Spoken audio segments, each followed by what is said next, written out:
Aleluia, de pé como nós estamos.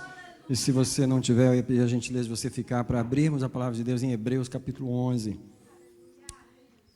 Domingo passado, o Senhor me pediu que pregasse a mensagem cujo título foi Cuide da sua fé. Cuide da sua fé. E o Senhor hoje trouxe a continuação da mensagem, só que é como se fosse outra mensagem. O título hoje é Creia na sua fé. Interessante que, deixa eu te dar um exemplo, como nós não cremos na nossa fé. Não é uma coisa ruim, pedir alguém para orar por nós. Mas uma das razões básicas que nós fazemos isso é porque não cremos na nossa própria. Nós sempre pedimos alguém para orar, porque nós não cremos que Deus já ouviu quando nós oramos. E Deus precisa que a igreja creia na sua própria fé. Não é na fé do pastor, não é na fé da pastora, não é na fé do missionário, é na sua fé. Porque quando Deus distribuiu a fé, Ele não a deu só aos pastores. Ele deu a sua fé a todos aqueles que receberam a Jesus como seu Salvador. Hebreus capítulo 11, do verso 1 a 6, tem uma descrição do maior tesouro que nós recebemos. Foi esse. Ora, a fé é o firme fundamento das coisas que se esperam. É a prova. Deus nos deu a prova das coisas que nós não podemos ver. Deus nos deu a prova da cura, a prova da vitória no casamento, a prova da destruição do divórcio. Deus nos deu a prova da destruição do câncer. Deus nos deu a prova. Alguém diz: Deus nos deu a prova. E é por ela que os antigos alcançaram bom testemunho. Pela fé, nós sabemos que os mundos foram criados pela palavra de Deus. E não foi o mundo, ele está falando os mundos. E eu me referi domingo passado aos planetas do sistema solar. Eu me referi aos 200 bilhões de estrelas só da nossa galáxia chamada Via Láctea. Eu me referi a uma galáxia chamada Andrômeda, cujo número de estrelas é 1 trilhão de estrelas. Deus não fez só a Terra, Ele fez os mundos pela sua palavra. De modo que o que foi feito, o que é visível, foi feito daquilo que não se vê. Isso é, a matéria, os planetas, as estrelas, foi feito do que não se vê. Do que ele está falando? Da palavra de Deus. Você não vê, mas Ele soou a palavra. E elas foram se juntando, a matéria foi se formando. Um minutinho aqui, eu sei que você está de pé, mas um minutinho aqui. Às vezes a gente pensa que Deus falou e os planetas apareceram naquela hora. Não necessariamente. Como Deus é eterno, Ele está há bilhões e bilhões e bilhões e trilhões de anos. Ele teve muito tempo para fazer isso com calma. Quando os cientistas falam que o universo foi criado há 14 bilhões de anos-luz atrás, há 14 bilhões de anos atrás, é possível. Deus tinha tempo, Ele não tinha pressa para formar as galáxias. Deus falou e a sua palavra foi realizando as coisas. Versículo 4. Pela fé Abel ofereceu a Deus um sacrifício mais excelente do que Caim. Veja, a diferença do sacrifício de Caim e de Abel, presta atenção, não é que Abel ofereceu uma ovelha e Deus gostava mais de ovelha. E não é que Caim ofereceu cenoura e Deus não gostava de cenoura, porque ele era fazendeiro. Tem gente que prega isso. Não. Aqui no verso 4 está dizendo que a diferença foi a fé. Duas pessoas entregam dízimo. Deus recebe a de uma e não recebe a do outro. É possível? Claro, porque tudo é feito pela fé. Abel ofereceu um sacrifício mais excelente do que Caim, e alcançou testemunho de que era justo, dando Deus testemunho das suas ofertas. E por meio dela ainda fala depois de morto, porque foi pela fé. Pela fé, Enoque foi trasladado para não ver a morte, e não foi achado, porque Deus o trasladara, pois antes da sua trasladação, alcançou testemunho de que agradara a Deus. Ei, por que a gente está falando de Enoque? Se você não sabe, Gênesis diz que Enoque foi um dos primeiros homens que andou sobre a terra. Ele andou 300 anos com Deus e não foi achado porque Deus o tomou para si. Lembra de Elias que subiu num carro de fogo? Nós não sabemos como Enoque subiu, mas 2 homens não passaram pela morte, um foi Enoque e o outro foi Elias. E aqui está o Enoque, e o versículo 6, ora, esse aqui nós vamos ler juntos, 1, 2, 3, ora, sem fé é impossível agradar a Deus, porque é necessário que aquele que se aproxima de Deus creia que Ele existe e que é recompensador daqueles que o buscam. Se você quiser deixar marcadinho para a gente abrir depois, mas eu só queria que você colocasse no banco para a gente poder orar. Eu quero orar nas tuas mãos, eu quero abençoar as tuas mãos. E nesse momento, o que Deus está ministrando é uma porção nova de fé. E é isso que você vai receber agora. Antes de ouvir a mensagem de fé, o Espírito Santo vai ministrar uma porção nova de fé em você. Sabe a fé que você precisa para enfrentar essa guerra que está diante de você, esse desafio que apareceu aí na saúde, esse desafio que apareceu no casamento, esse desafio que está diante de você na América, esse desafio que está diante de você nas finanças? Deus está botando essa porção nova de fé. Eu quero proclamar agora que o Espírito de fé nos dado pelo Espírito Santo nessa manhã. E antes de nós ouvirmos a palavra da fé, o Espírito de Deus agora envia os seus anjos em cada banco, em cada lugar, onde há um coração sedento, onde há um coração que crê, onde há alguém que está agora de mãos abertas para receber do Senhor. Eu proclamo agora, você diz: Senhor, eu recebo uma nova porção da fé que tu já me destes. Ora com tuas orações mesmo, só um minutinho, só com tua própria boca, um minutinho, pede fé, renova a tua fé. Restaura a tua fé, pede a Deus para fortalecer a tua fé, te fazer um guerreiro, um campeão, te fazer alguém que crê, tudo isso, alguém que crê. Deus, eu abençoo o teu povo com essa bênção, e eu te dou graça porque esse mover está acontecendo agora, nesse momento. O Espírito Santo está tirando a incredulidade, pela raiz, está sendo arrancada toda incredulidade, toda indiferença, espírito de indiferença, espírito de incredulidade, eu te arranco agora, eu te destruo agora, eu passo o sangue de Jesus na tua raiz. Todo cinismo, toda tristeza, toda ferida que trouxe a incredulidade, seja agora arrancada pela raiz, toda raiz de amargura arrancada pela raiz, pelo sangue de Jesus eu ministro em você. Eu proclamo teus ouvidos abertos para ouvir o Espírito Santo nessa manhã. Você pode sentar, dando graça ao Senhor em nome de Jesus.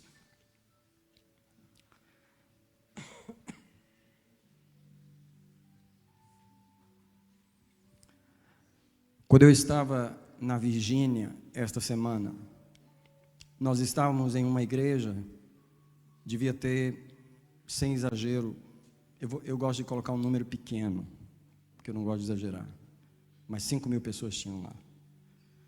E nós estávamos adorando a Deus em inglês, e a presença de Deus se manifestava naquele lugar, e o som da adoração subia naquele lugar. E Deus se manifestou tantas vezes naquele lugar, de forma tão tremenda. Como Deus está se manifestando aqui nessa manhã, com mais ou menos 100 pessoas que estão aqui nessa manhã, por causa do som da nossa voz, que vem da fé no nosso espírito, de um Deus que a gente não vê, mas que a gente crê nele. Você pode dizer, por favor: eu não vejo, mas eu creio. Você nunca viu o Senhor, mas você crê nele, pela palavra de Deus e pelo Espírito Santo que está dentro de você. Só que eu queria pedir um favor nessa manhã pelo Espírito de Deus. Esse é o primeiro ponto da minha mensagem nessa manhã. Antes de você orar, o título da mensagem é: creia na sua fé. E antes de você orar, eu queria pedir, o Espírito Santo está pedindo uma coisa para você. Primeiro, pense com quem você vai falar. O importante aqui não é quem está falando. O importante aqui é com quem você vai falar. Presta atenção, por que você coloca sempre a sua fé baseado em você, no que você está sentindo, em quem você é, ou em quem você pensa? Você sabe que o que nós pensamos que nós somos, na maioria das vezes está errado? A identidade que nós pensamos que temos, na maioria das vezes está errado, porque geralmente a gente tem uma identidade de inferioridade espiritual. Porque a igreja prega tanto sobre o pecado que a gente só pensa no pecado. A gente nunca prega muito sobre a justiça de Deus. A gente nunca prega muito que o povo foi justificado, foi lavado, foi purificado, que agora somos filhos de Deus, que agora estamos assentados com Cristo, que a igreja tem um sentimento de inferioridade. E que as pessoas acham espiritual você ser inferior, ser pequeno, você dizer para Deus que você é um pecador. Eu fiquei assim chocado esta semana quando eu recebi um áudio de uma pessoa no Brasil, crente há muitos anos, mais do que eu, e essa pessoa fazia um discurso de culpa, onde ela se sentia culpada, e o Espírito Santo falando comigo, ela nunca conheceu o Deus que realmente justificou, que é o Deus que realmente santificou, o Deus que elevou, o Deus que colocou ela nas regiões celestiais. Ela se sente inferior, ela está embaixo, e por causa desse sentimento de inferioridade, as pessoas já abrem a boca pedindo perdão. Antes de falar qualquer coisa com Deus, a primeira coisa que fala é pedindo perdão, por causa de um sentimento de culpa, um sentimento de inferioridade. E deixa eu dizer uma coisa, Jesus já perdoou. Alguém pode falar isso? Alguém pode aumentar esse sentimento? Jesus já me perdoou, eu já fui perdoado, eu já fui lavado, eu já fui curado, eu já fui santificado. Não quer dizer que eu estou perfeito, mas eu já fui justificado, eu já fui santificado em Cristo, eu sou santo nele. Às vezes parece uma arrogância dizer eu sou santo, mas em Cristo eu já sou. Essa santificação vai se manifestando devagar, mas em Cristo eu já sou. Existe muita coisa que eu já sou em Deus que eu não consigo sentir aqui agora, mas eu preciso sair desse sentimento de inferioridade, porque por causa desse sentimento eu não acredito nem nas minhas próprias orações. Eu me sinto tão fraco, eu me sinto tão pequeno, eu me sinto tão inferior, tão ignorante, tão inseguro, que eu não acredito nas minhas orações. Por isso o costume de pedir para alguém orar por mim. Eu não creio nas minhas orações. Estou falando de algo que está acontecendo aqui ou estou falando de algo lá de Marte, do pessoal que vive em Marte? A igreja precisa abandonar o sentimento de inferioridade. Nós somos os filhos e as filhas de Deus. Deixa eu te perguntar, se o teu filho de 5 anos tomar um tombo ali no quintal da sua casa e chegar com a roupa toda suja, qual o pensamento na cabeça do seu filho? Eu posso correr para dentro de casa e pedir minha mãe para me limpar, ou eu preciso primeiro correr, tomar um banho, trocar a roupa, ficar cheirosinho para poder falar com ela? O que vem na mente da criança primeiro? Ela corre suja para a mãe? Rasgado, ferido? Mesmo que a mãe vai brigar, menino, onde você andava, o que você fez? Que é a primeira coisa que elas falam geralmente, que não deveria ser. Agora imagine Deus. Você caiu, está sujo, esborrachado, ferido, mas você pensa assim, não, deixa eu passar no banheiro primeiro, trocar minha roupa, me limpar primeiro para poder falar com Deus, porque eu não posso falar com Deus do jeito que eu estou, porque eu sou indigno. É assim ou não é? Deixa eu te falar, não funciona. Uma das coisas que mais me fascina na história do filho pródigo foi o discurso que ele planejou fazer para o pai, quando decidiu voltar para casa. E o discurso era basicamente esse: pai, não sou digno de ser chamado teu filho. Se você acha que é espiritual, chegar diante de Deus se diminuindo, você está enganado. Porque o primeiro discurso na cabeça dele foi, e ele ensaiou o discurso: pai, não sou digno de ser chamado teu filho, me trata como um dos empregados, como se Deus ficasse impressionado com essa oração e fosse obedecer o que ele falou. Se você ler o texto atentamente, você vai ver que o pai ignorou aquela palavra, nem sequer respondeu. Sabe quando Deus nem faz de conta que não ouviu o que você falou? Muitas vezes Deus tem que fazer isso, por causa desse sentimento de inferioridade que a gente tem. Deus, eu sou tão fraco, Deus, eu sou tão pequeno, Deus, eu sou tão faltuoso. Já ouviu irmão orar assim?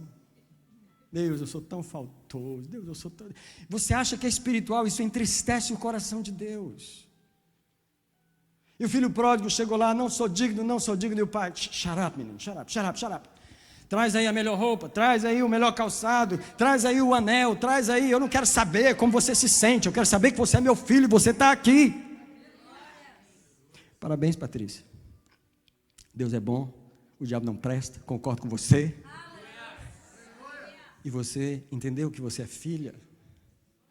e que você está recebendo essa roupa nova, esse anel, esse sapato nos pés. Por favor, antes de você orar, lembre de com quem você está falando.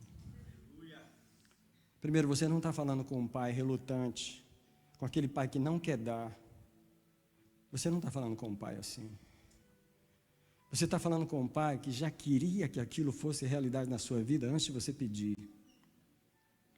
Ele já queria que aquilo tivesse acontecido, que você já tivesse aquilo. Então, por favor, creia no Deus que fez as estrelas. Quando eu falo Deus que fez as estrelas, eu não estou falando só da grandeza do que Ele fez. E eu queria que você lesse 2 textos comigo para você poder, primeiro, se você pelo menos entender o primeiro ponto da mensagem, se eu não pregar os outros, se você entender primeiro o primeiro, com quem é mesmo que eu estou indo falar nesse momento que eu estou indo orar? Com quem é que eu estou indo falar? Se você entender pelo menos esse, você vai começar a acreditar na sua fé.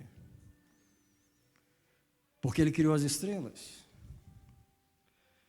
E leia 2 versículos comigo. O primeiro deles é o Salmo 147, verso 4. 2 lugares na Bíblia onde ele diz a mesma coisa. Salmo 147, verso 4, desculpa não esperar você abrir, eu vou ter que andar rápido, diz assim: Ele conta o número das estrelas. Ele não está falando aqui só da Via Láctea, que o ser humano já tentou imaginar mais ou menos 200 bilhões de estrelas só na Via Láctea. Ele não está falando da Via Láctea, ele não está falando só de Andrômeda, pelo menos 2 galáxias vocês vão conhecer aqui, porque eu fico falando o nome delas o tempo todo. Porque me surpreende o fato de Deus ter colocado 1 trilhão de estrelas em uma galáxia, 1 trilhão de estrelas, e o verso diz, Ele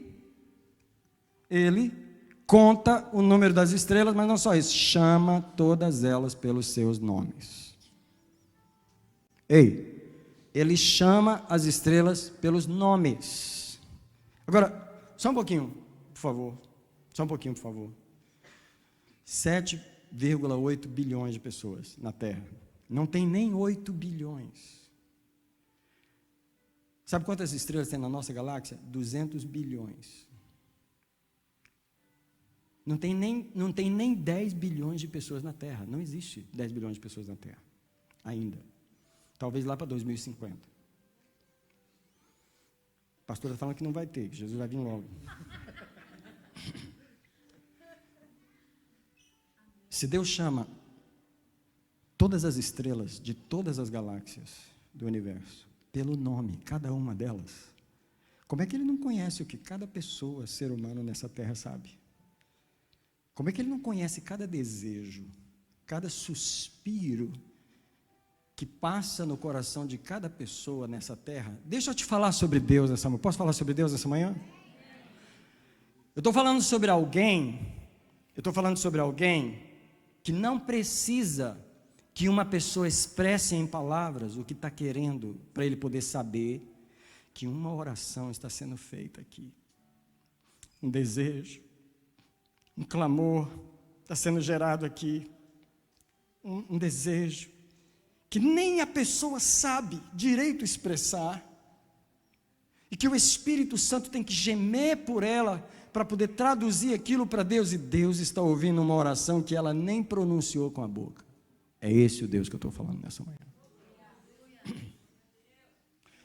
Lembrei do pastor que prega para casais, e ele fala quando a sua esposa quiser comer uma coisa que ela não sabe o que é. Sabe aquela coisa que eu queria comer, que eu não sei o que é? Eu queria comer uma coisa, mas eu não sei o que é. Que ele falou assim, você leva ela na pracinha e solta ela lá, para ela achar essa coisa. Você não fala o que é, porque você não sabe o que é. Se ela não sabe, você vai saber. Mas Deus sabe. Eu tenho essa impressão, às vezes eu comi a sobremesa, e eu falo para minha esposa, eu estou sentindo falta de alguma coisa, eu não sei o que é, mas eu queria comer uma coisa que não é isso aqui. Não é verdade? Ele sabe. Eu queria pedir para você, antes de orar, antes de abrir a boca para falar com Deus, você podia parar um pouquinho para pensar com quem você está indo falar. Agora, Isaías, capítulo 40, verso 26. Isaías 40, 26 diz assim: levantai ao alto os vossos olhos. Deus está dizendo assim: olha para as estrelas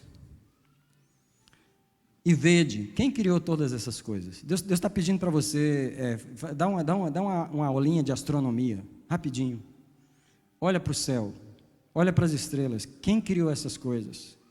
E ele diz: foi aquele que faz sair o exército delas segundo o seu número. Por ser ele grande em força e forte em poder, nenhuma delas faltará. Nenhuma delas faltará. Estamos falando das estrelas. Estamos falando de todos os astros, milhões e bilhões e trilhões que Deus criou. Alguém diz comigo assim: Deus sabe o que vai no meu coração.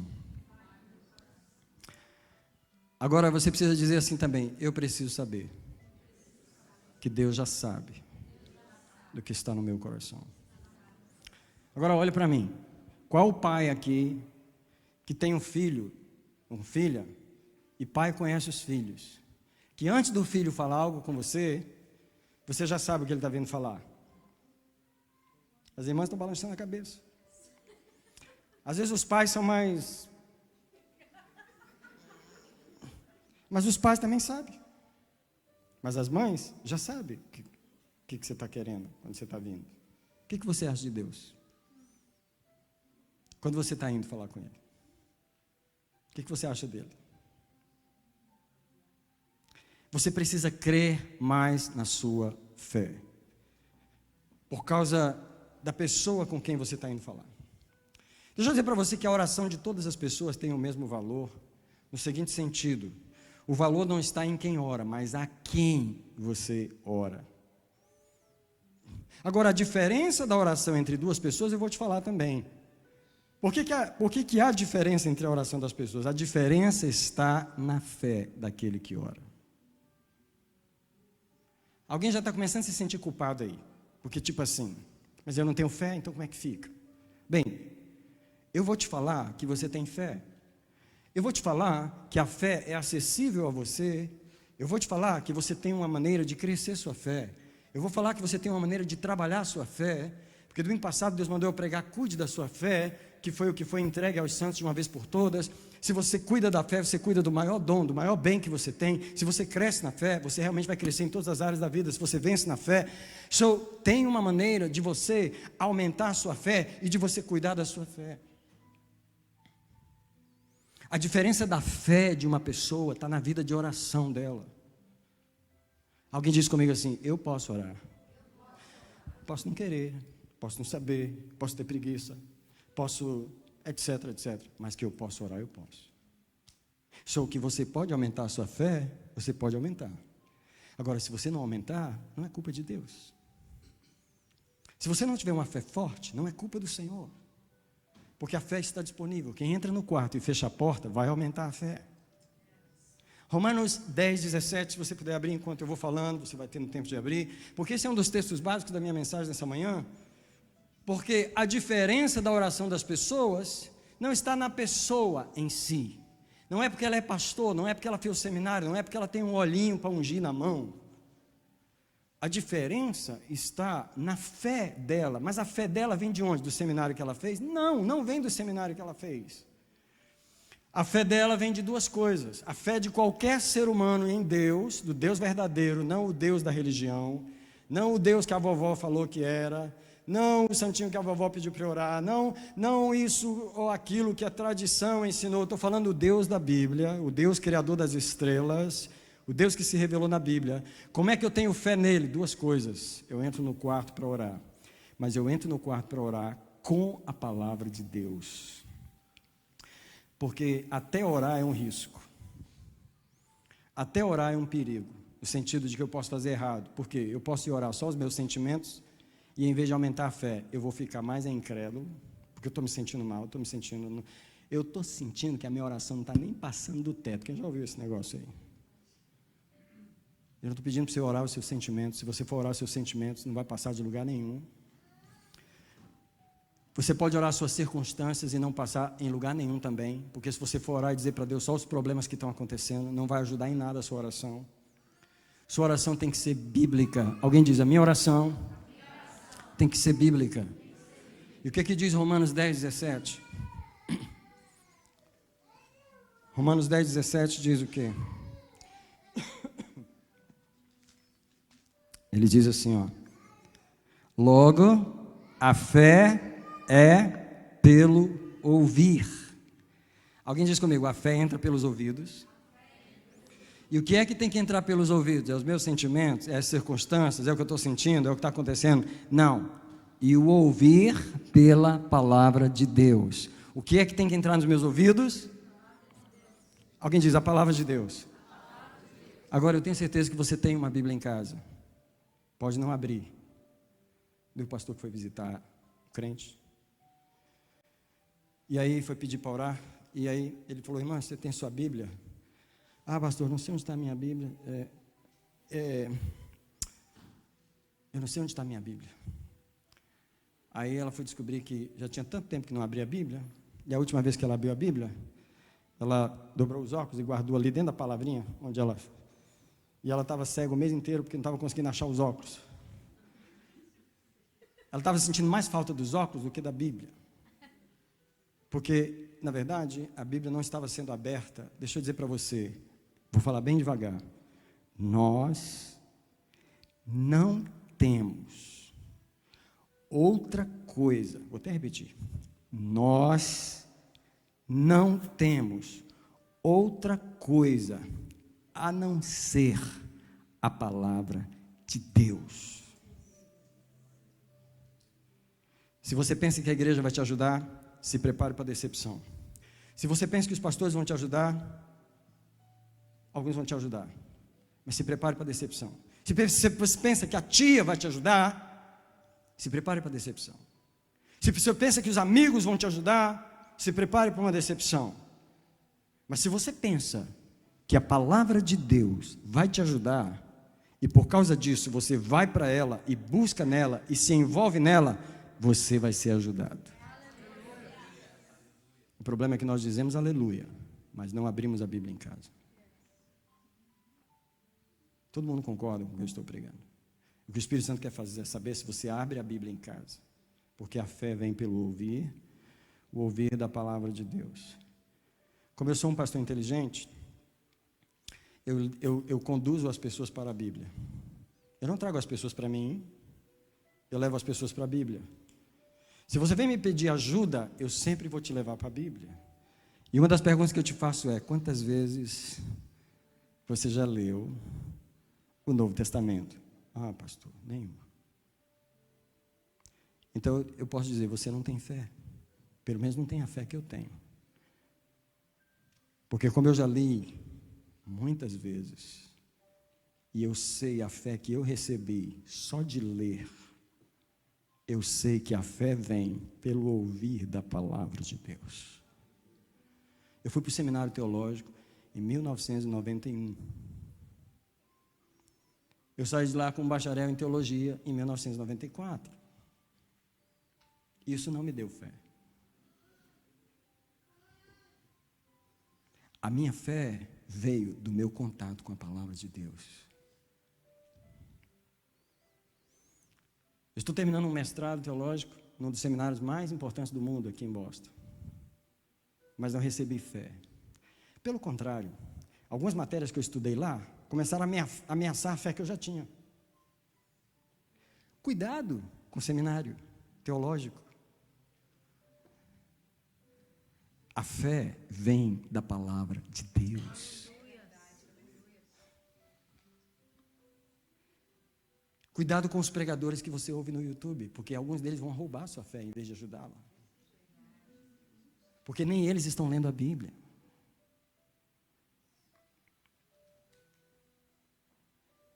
A fé pode ser conseguida por qualquer um, se você lê a palavra de Deus e se você tem uma vida de oração.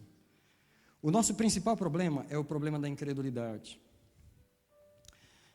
Para receber a cura do câncer, o problema não é o problema que está o corpo, é a incredulidade. Para ser batizado com o Espírito Santo, o problema não é que o problema é a incredulidade. Para você ter vitória no casamento, o problema é a incredulidade. Eu não tenho tempo para pregar sobre a incredulidade, mas eu vou falar uma coisa que ela se manifesta através das imagens que estão em nossa cabeça.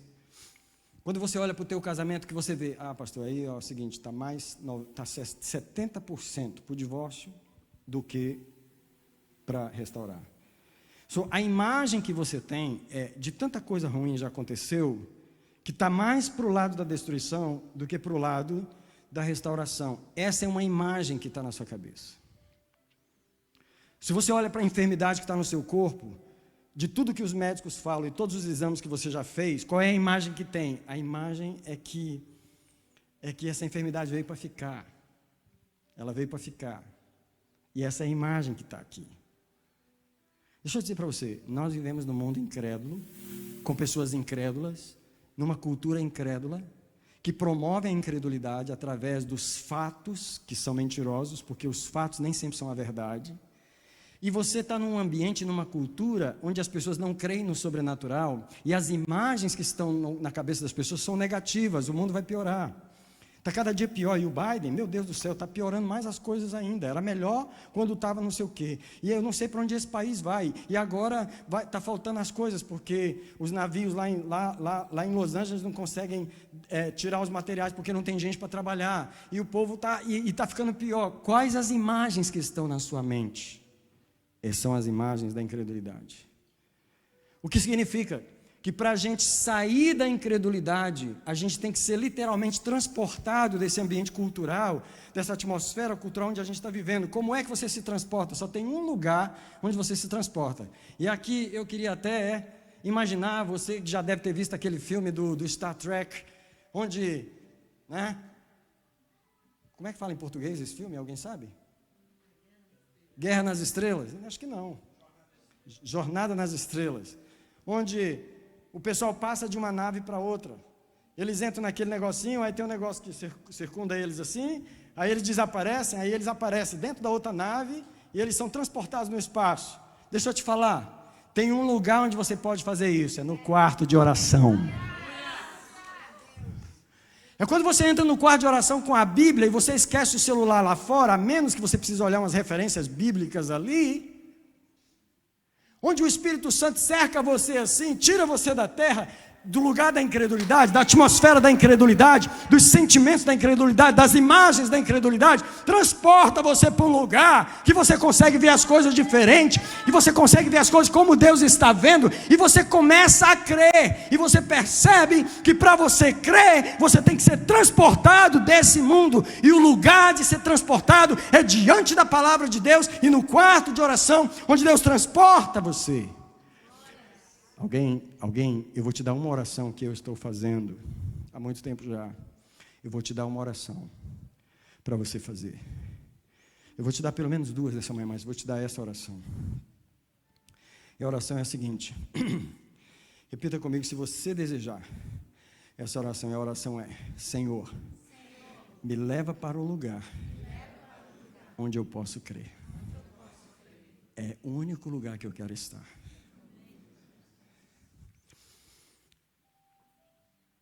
O problema não é se um câncer aparecer.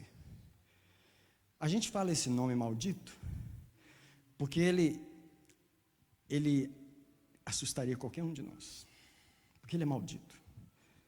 Ele assustaria qualquer um de nós. Mas o problema não é se essa possibilidade aparecer no meu horizonte. O problema não é esse. O problema é se eu não conseguir sair do lugar de incredulidade que eu estou e aparecer um gigante desse na minha frente. Ele me arrasta. Se o meu coração tremer, porque eu já não tinha fé, porque eu não vinha cuidando da minha fé, porque eu não acreditava na minha fé, muito antes dele aparecer, na hora que ele aparece, ele me arrasta. Ele me arrasta. Eu vi crentes que estavam em igrejas há muitos anos serem arrastados para dentro de um lugar que não era a vontade de Deus que eles fossem arrastados para ali. Apenas chegou o momento de provar a fé e não tinha. Porque você pensa que passou muito tempo na igreja e cantou muitos hinos e ouviu muitas mensagens que você tem fé, mas na hora que o gigante bate na porta e ele empurra a porta e ele aparece aquela cara diante de você. Por exemplo, nenhum casal cristão casa pensando que algum dia o divórcio vai empurrar a porta do quarto. Mas no momento em que o divórcio entrou, escancarou e falou, um deles fala, eu quero o divórcio. Você pensa assim, eu nunca me casei para ouvir isso. Nós nos casamos na igreja. Eu nunca ouvi isso bem. É nesse momento que Deus está perguntando, e aí? Cadê a fé? Você tem? Ou você só chorou nos púlpitos das igrejas? Ou você era um crente emocional?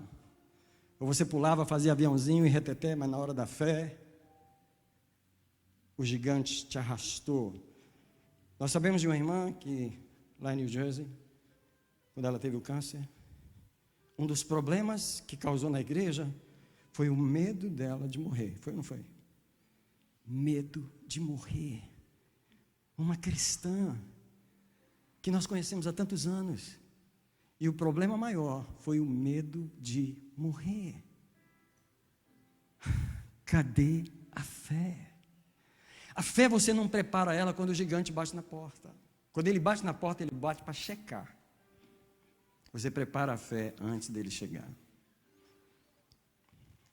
Você prepara a fé no quarto de oração, abrindo a palavra de Deus. Alguém diz comigo, transporta-me, Senhor, para o lugar onde eu posso crer.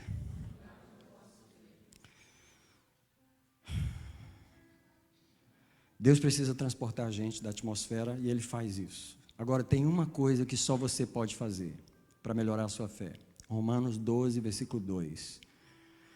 E a palavra que tem em Romanos 12, 2, eu estou olhando para o relógio toda hora, porque você sabe que eu estou atento nele para terminar. É porque a palavra diz. A palavra não diz, e Deus não deixará. Olha só. E se alguém está abrindo, abre mesmo porque eu vou falar uma versão aqui que é falsa.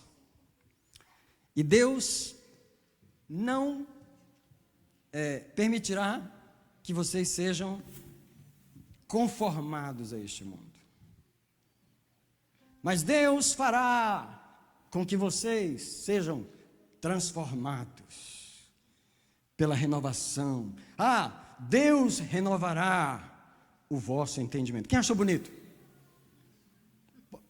Só bonito, eu também achei. Pode falar, eu achei também. Eu achei, só está errado. Mas que foi bonito, foi. E Deus não permitirá que vocês sejam conformados com esse mundo. Não, é uma promessa. E Deus renovará vossas mentes. E Deus transformará vocês. Não existe promessa nesse versículo. Existe ordem. E a ordem não é para Deus. A ordem para nós. A ordem é: transformai-vos. Eu não vou transformar você. Transforme-se a si mesmo. Como? Pela renovação da sua mente. Em outras palavras, eu não vou renovar a sua mente a menos que você renove a sua mente. Porque é claro que é Deus quem renova a nossa mente. Mas quem começa a renovação da mente sou eu. Como é que eu faço isso? Eu abro a Bíblia. Quando eu abro a Bíblia, eu estou abrindo a Bíblia para lavar a minha cabeça. Quando eu abro a Bíblia para renovar os meus pensamentos. E aqui está o problema das pessoas que se dizem religiosas. Elas têm uma mente velha, onde as imagens são negativas, onde as imagens são cínicas, são ruins, são de sofrimento, as imagens são de incredulidade. E se alguém quiser ser honesto comigo, não vou te pedir para repetir, e alguém segura a criancinha para não ficar distraindo. Alguém diz comigo assim, as imagens são velhas.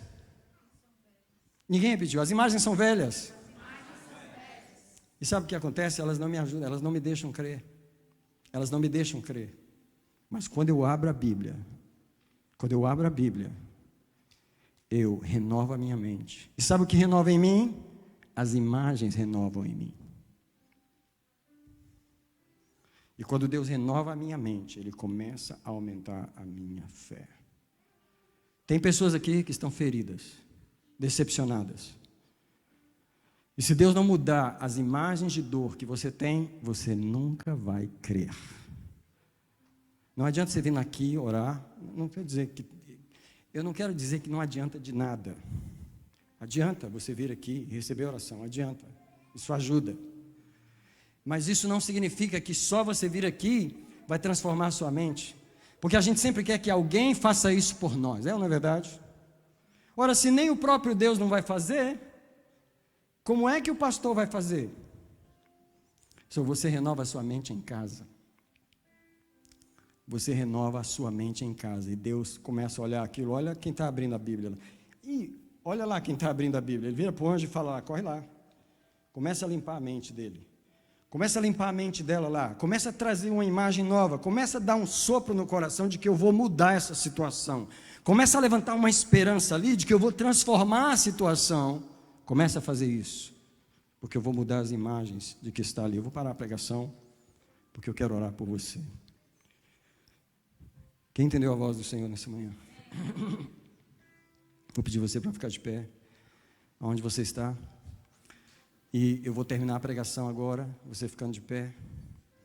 Daqui a pouquinho eu vou te chamar para o altar, mas deixa eu falar isso aqui. Aquele homem que teve um filho que estava endemoniado e os discípulos não conseguiram expulsar o demônio. Quando Jesus chegou, ele resolveu o problema rapidamente. E aí o que acontece? O homem fez a seguinte palavra para Jesus. Ele falou, se você pode fazer alguma coisa, me ajuda. E Jesus falou, meu filho, não é uma questão de se eu posso, é uma questão de se você pode crer. Aí o homem, a ficha... Sabe quando...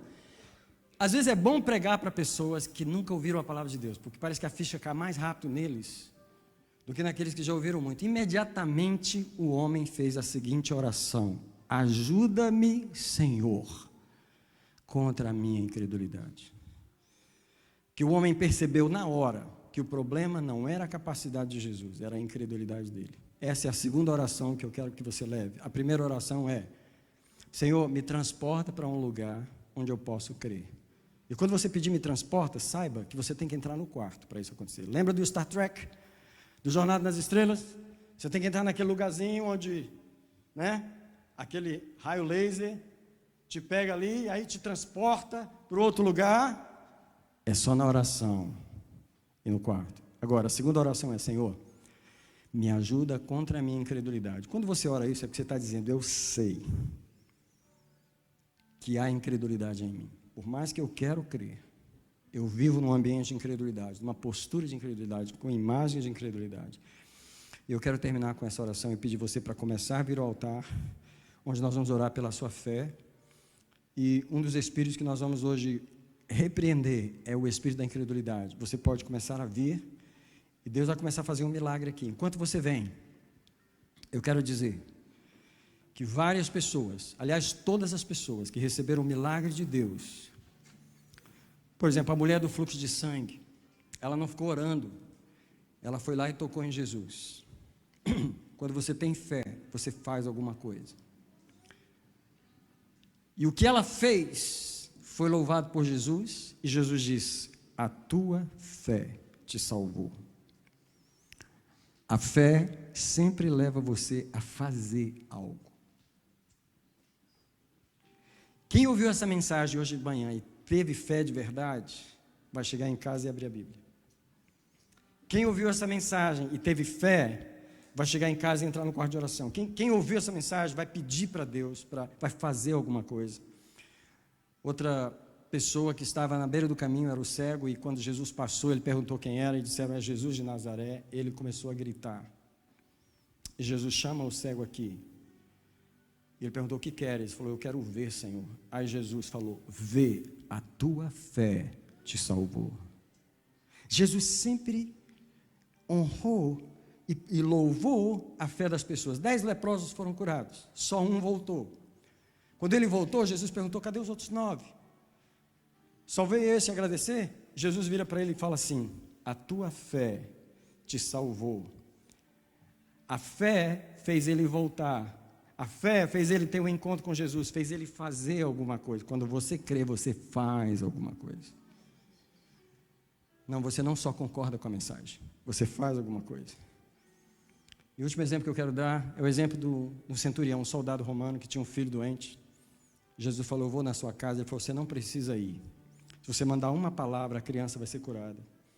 E Jesus falou: nunca vi tanta fé em lugar nenhum como a desse homem. E Jesus disse: vai, a tua fé te salvou.